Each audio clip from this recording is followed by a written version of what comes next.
Alrighty, welcome to MTG Anonymous, where we play Altar of the Brood in every deck. But, really, honestly, we play some pretty jank decks, and we see how far we can get.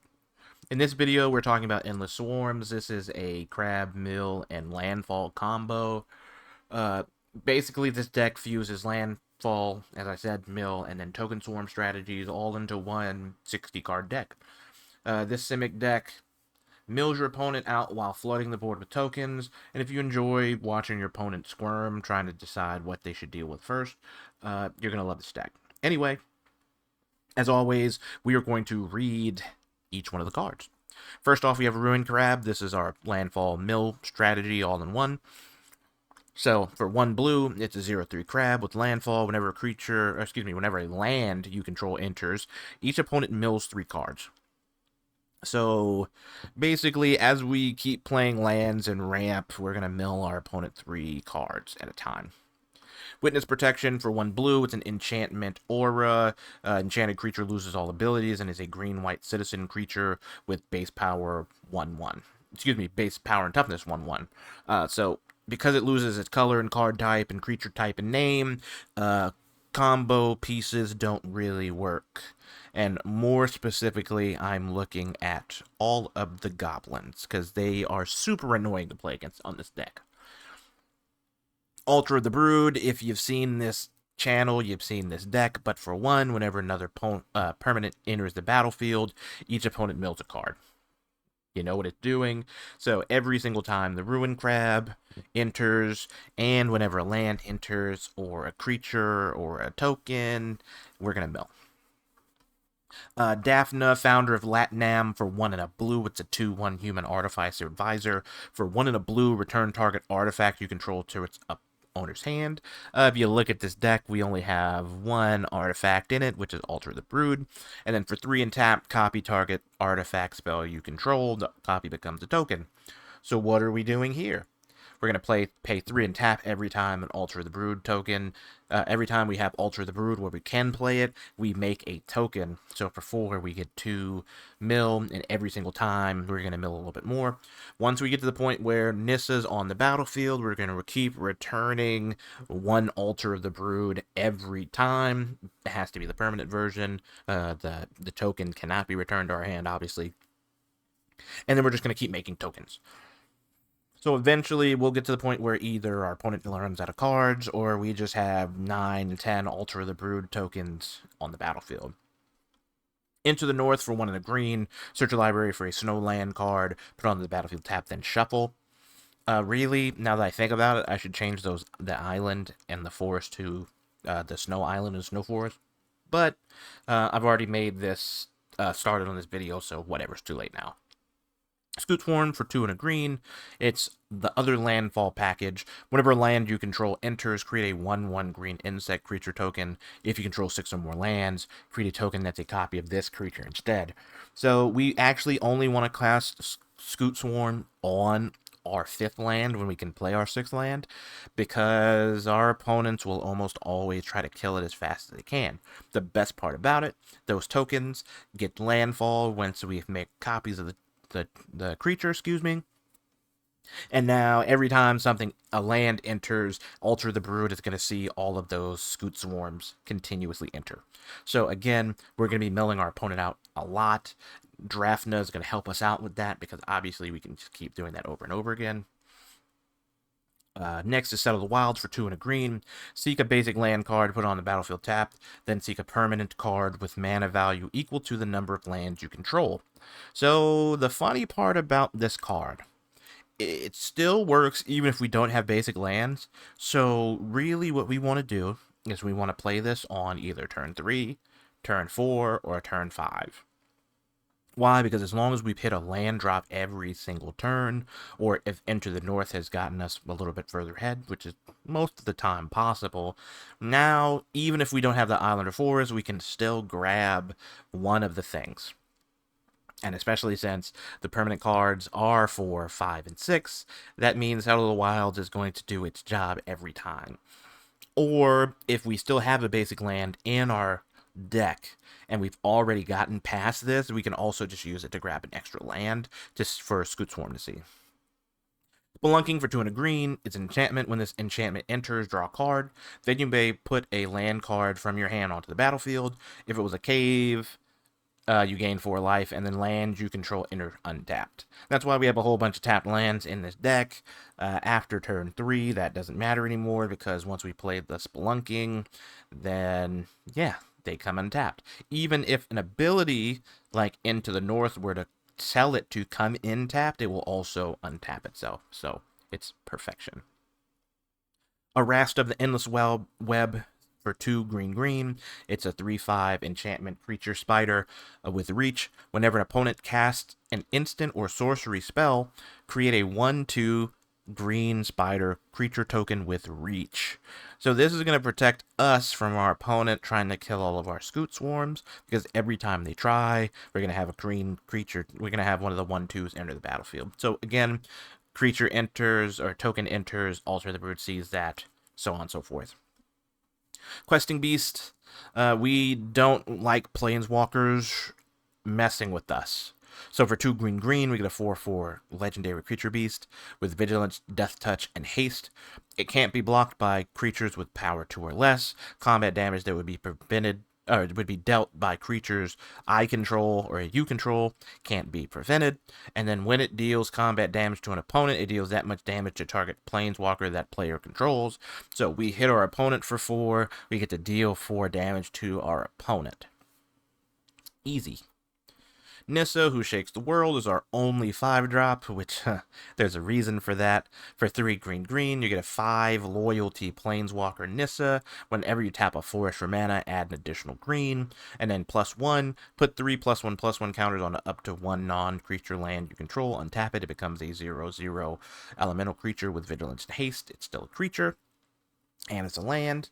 And then -8, you get an emblem that says lands you control have indestructible. Search your library for any number of forest cards, put them onto the battlefield, tap, then shuffle. So what is this doing? So first off, Settle the Wilds, we really want to grab Nissas every single time. So once we have 4 lands, or 5 if we have no more basics in the deck, we want to play Settle the Wilds, have it grab Nissa, play Nissa when we can, and then continuously make all of our lands into tokens. Or into creatures.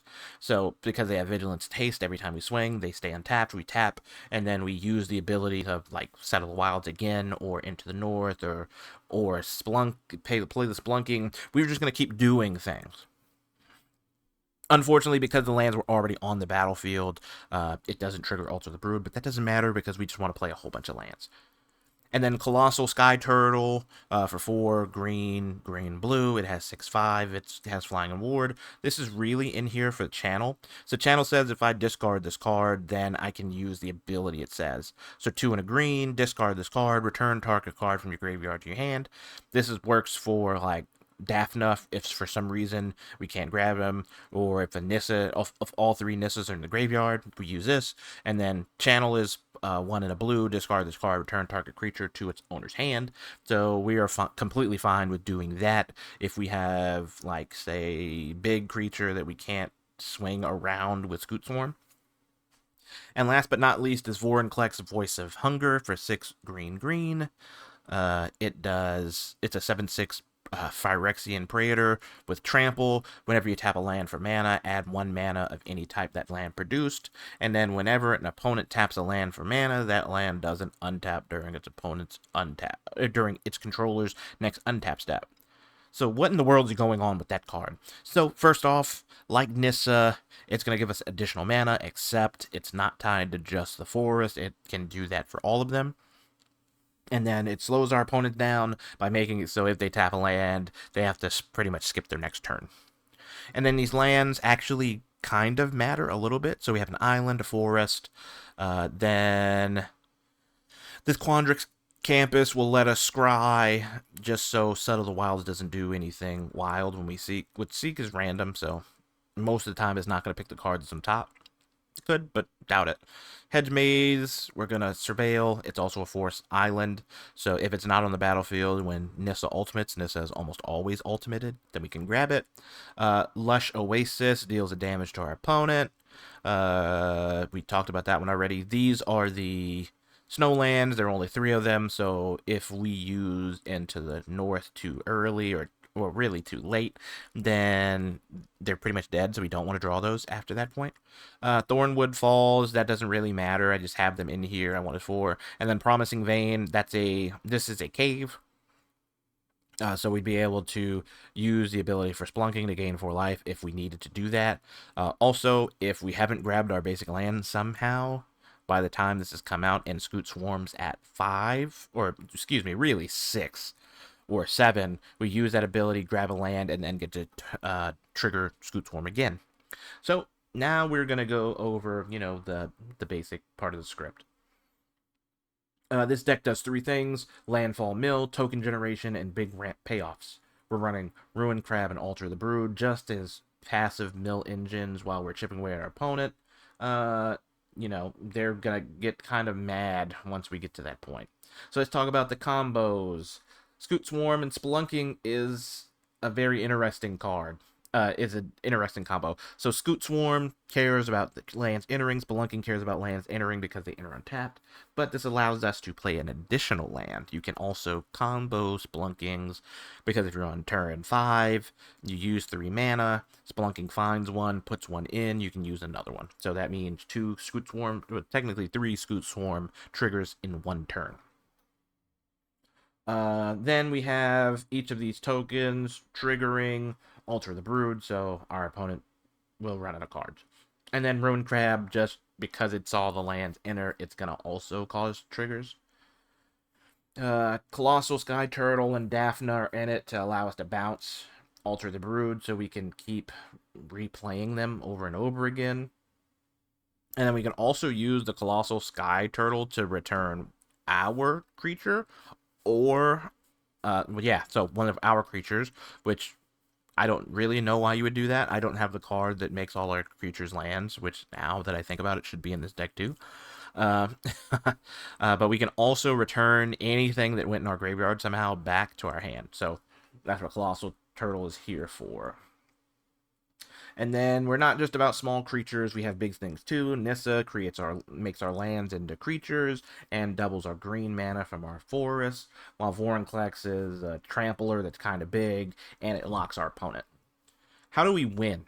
So first off, we win by milling our opponent out. Second, we go wide by swinging our insect tokens. Or third, Vorinclex and Nissa really just overpower them. Strength and weaknesses. This deck is really flexible. Either we mill or we deal combat damage. It's really, really fast with the land-based engines. And then it's resilient with Recursion and with some stall tactics using Colossal Sky Turtle. Weakness, it's weak to board wipes because, yes, Scute Swarm decks are always weak to board wipes. It's slower against hyper aggro decks if they're able to keep killing the Ruin Crab. We're not able to block. And then mill can be slowed by if you make it so I can't mill you. Some cool things to think of. Scute Swarm is going to obviously continuously just going off with Splunking. I can keep bringing Alter the Brood back to my hand, play it back with Daphne to make more of them, and then after I've ramped a lot, cast Vorinclex. So this is a really short one, actually, only 14 minutes. So if you like this deck, if you think it can win, try it. It doesn't hurt. I think there's only, 2 mythics in this deck, so it's not really expensive. Alter the Brood, if you played any of my other decks, you already have the card. Everyone has Nissa, so yeah. If you like this might, be your favorite brew coming up, especially since it keeps your opponent off balance. They think you're going to aim for mostly milling. You just pivot into killing them with damage. If they think you're going to kill them with damage, you pivot into mill. So yeah. What do you think a good landfall deck should consist of? I, for one, think that as long as you have enough land, really, that's what matters. But let me know in the comments what you think. As always, thank you for watching. I'll see you in the next video. Peace.